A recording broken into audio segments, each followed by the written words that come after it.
What's up, Tech Gang? Stefan here from TechRight. Today we're going to be doing the unboxing and first impressions of the new T-Mobile Revvl 4. Stay tuned.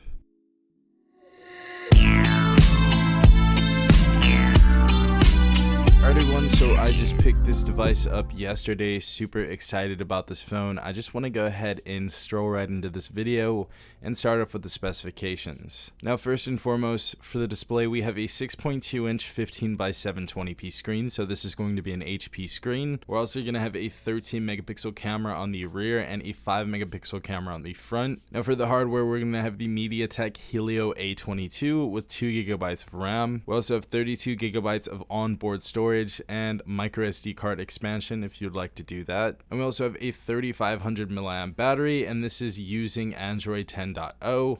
So with that, let's go ahead and unbox this device. Alright everyone, so let's go ahead and open this up. So we have the phone on the top, we're going to go ahead and put that to the side. Next in here we have our quick start guide, I believe. Yep, we have our start guide right there, and right under that we have our SIM ejector tool. Next we have our USB Type-C data cable, and last but not least we have our wall charger. Alright everyone, so now into the phone itself. It looks like we have a gray color. Honestly, this is a plastic back, but this still feels decent for the build. Obviously in the middle we have the T-Mobile logo. Just above that we have our fingerprint sensor. We also have a LED flash right there, and above the LED flash we have a 13 megapixel camera. Right side of the phone we have our volume up and down rocker. Just below that we have our power key, and that one actually does not light up, sadly. Bottom of the device we have our speaker as well as our USB Type-C port. Left side of the device we have our SIM tray, and top of the device we have our noise cancelling mic as well as our 3.5mm headphone jack. Alright everyone, so the phone is fully booted up right here. As you guys can see, we have our 5 megapixel right there as our front facing camera, and that is going to be hidden in the teardrop notch. Now we're going to be trying a few different things on this device, but before I talk about that, just want to talk about the screen right here. The viewing angles are actually pretty decent.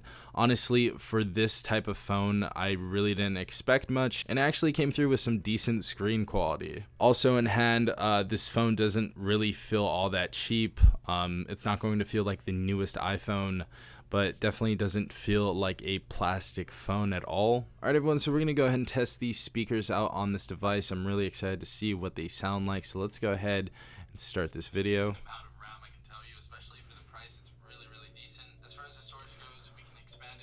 Let's go ahead and cover the speaker right now.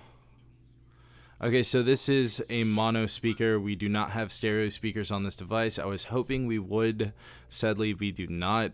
Honestly, this doesn't sound too bad, especially for the price. It's a little bit louder than I thought it would have been, but I feel like this isn't really that loud of a speaker. The Revvl 4 Plus and the Revvl 5G are definitely a lot louder. Also, if you guys look at your utilities on this device, we are not offered NFC. So know that when you get the 4, you're actually not getting NFC. This is one of the many things that's actually missing when you go down to this tier of phone. Honestly, this is for the bare bone user that really doesn't care too much about those types of utilities like NFC, a light up power key, and things like that. So if you guys don't really care too much about that, I feel like this is going to be a decent device for you. And the last and final thing I want to check out on this phone is the camera, so let's go and do that right now. Alright everyone, so going inside of the camera, obviously we have pro mode, we have video, we have auto, and I believe this actually goes up to, so we actually get 4 times zoom on this device. We actually get 10 when it comes to the 5G version of this device, so definitely keep that in mind. We have some other filters right here. We have pano mode, we have stop motion, which is a pretty cool feature, but we're just going to go ahead and take a photo very quickly.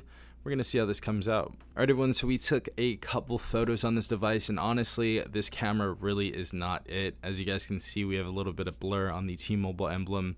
Looks like it has a hard time with processing the image.